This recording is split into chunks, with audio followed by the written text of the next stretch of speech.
उपमुख्यमंत्री अजित पवारांच्या निधनानंतर दोन्ही राष्ट्रवादीच्या विलीनीकरणावर दावे होऊ लागलेत। शरद पवारांच्या गटाकडून दोन्ही राष्ट्रवादीच्या विलीनीकरणाबाबत सकारात्मक प्रतिक्रिया येत आहेत, मात्र राष्ट्रवादीच्या नेत्यांकडून अद्यापही प्रतिक्रिया आल्या नव्हत्या।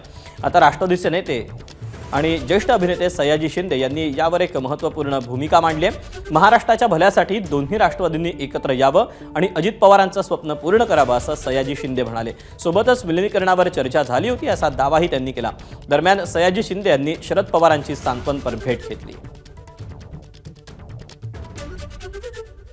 मला असं वाटतं की महाराष्ट्राच्या भल्यासाठी दोन्ही राष्ट्रवादी एकत्र याव्यात आणि खरं तर अशी चर्चा झाली होती, बोलणं झालं होतं ह्या निवडणुकीच्या वेळेला, प्रचाराच्या वेळेला की आता एकत्रच येणार आहे, एक काय त्याला फॉर्मॅलिटी राहिली आहे। असं असताना हे असं अचानक काहीतरी व्हावं हे महाराष्ट्राच्या दृष्टीने फार वाईट झालं आहे।